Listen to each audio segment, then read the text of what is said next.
ஆதியாகமம் 12:2 என்னது? உன்னை பெரிய நீ உன் இனத்தை விட்டு தேசத்தை விட்டு வீட்டை விட்டு புறப்பட்டு 4ஆம் வசனத்தை கர்த்தர் ஆபிரகாமுக்கு சொன்னபடியே புறப்பட்டு.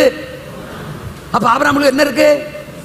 விசுவாசம். எஸ், நான் பெரிய ஜாதியா போறேன், கர்த்தர் எனக்கு சந்ததியை தர போறார், ஓகே ஆமென், அவரான சரி அப்படின்னு போறான். விசுவாசம் இல்லையாவா?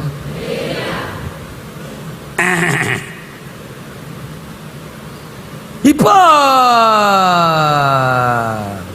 16ஆம் அதிகாரம் வரும்போது சாராளமா அத்தானே சொல்லு டார்லிங், புள்ள நம்ம 2 பேருக்கும் வர்ற மாதிரி தெரியல, சரி டார்லிங், ஆனா புள்ள வரணும், ஓகே டார்லிங், அதுக்கு ஒரு ஐடியா சொல்லு டார்லிங்.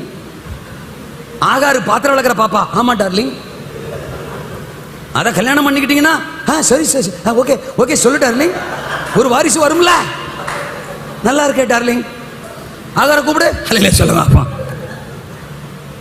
அப்ப 12:2 கர்த்தர் சொன்னதுக்கு ஆமேன்னு சொன்னிய, இப்ப சாராள் சொல்றதுக்கு ஆமேன் சொல்றிய, ஒரு சைஸா இருக்க ப்ரோ. ப்ரோ 12:2 சொன்னதுக்கு ஆமேன், இப்ப 16:2 சாராள் சொல்றதுக்கு ஆமேன்ற ஒரு மாதிரி இருக்க, அல்லேலூயாவா?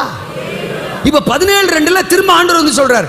அப்பதான் பார்த்தது ஒரு நாள் நான் மிகவும் திரளாய் சொன்ன உடனே 17:17 முகங்குப்புற விழுந்து கக்கர போக்கறன்னு சிரிச்சிட்டு 18 சொல்றான், இஸ்மவேல் உமக்கு முன்பாக.